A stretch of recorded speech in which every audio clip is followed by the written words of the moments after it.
அஸ்ஸலாமு அலைக்கும் ஃப்ரெண்ட்ஸ். போன வீடியோவில் வந்து இந்த ப்ளவுஸ் வந்து மெஷரிங் பார்த்துருப்பீங்க. நான் இதுவும் போட்டு வச்சுருந்தேன், ரெடியாக தான் வச்சுருந்தேன். அது எல்லாத்தையும் ஒன்றா போட்டு சொன்னால் ஒரே வீடியோவில் லென்த்தியாகவும் போட முடியாது, உங்களுக்கு குழப்பம். அதனால தான் அளவு எடுக்கிறது, மெஷரிங் பண்ணுறது தனியாகவும், மெஷரிங் எடுக்கிறது தனியாகவும், கட்டிங் தனியாகவும் வீடியோ போடலான்னு சொல்லிட்டு. ஓகே ஃப்ரெண்ட்ஸ், பாருங்கள். அந்த வீடியோ நம்ம என்ன எடுத்திருந்தோம், 13 + அரை, சரிங்களா? 13 சரியாக இருக்குங்களா? சுற்றளவு வந்து 9 + 1 10. ஓகேங்களா? நெக்ஸ்ட் வந்து கழுத்து இறக்கம் வந்து 8, கழுத்து அகலம் 2.25. 2.25ங்கிறது இதோட முடிஞ்சிருச்சு, பார்த்துக்கோங்க.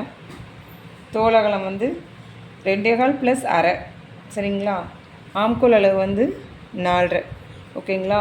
இது நம்ம பிக்சர் போட்டாச்சு. இது எல்லாத்துக்கும் அஸ்யூஷுவல் தெரியும்னு நினைக்கிறேன். தெரியலன்னு சொன்னால் எப்படி போடணும்னு சொன்னீங்கன்னா நான் அது ஒரு வீடியோவை போடுறேன். ஓகே ஃப்ரெண்ட்ஸ், கமெண்ட் பாக்ஸில் சொல்லுங்கள் நீங்கள், சரிங்களா? நான் இப்போ இதெல்லாம் போட்டு ரெடியாக தான் வச்சுருக்கேன். ஏன்னா இது எமர்ஜென்சி ப்ளஸ் ப்ளவுஸுங்கிறதுனால எங்களுக்கு வந்து டைம் இல்லை.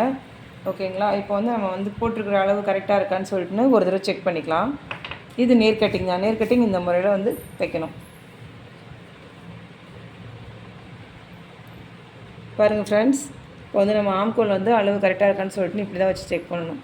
நம்ம அளவு ப்ளவுஸை வந்து இப்படி உள்பக்கமாக இப்படி எடுத்துக்கணும், பெரட்டிக்கணும். இங்கே பாருங்கள். ஓகேங்களா? இப்போ வந்து இவங்களோட அளவு ப்ளவுஸும் இதுவும் கரெக்டாக இருக்குது, சரிங்களா?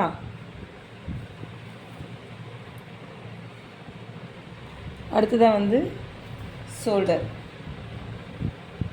பாருங்கள், கரெக்டாக தையலோட எல்லாம் கரெக்டாக இருக்குது.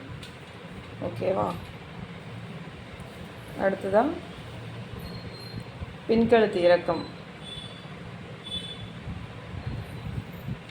பின்கழுத்து இறக்கம் கரெக்டாக இருக்குது. ஓகேங்களா?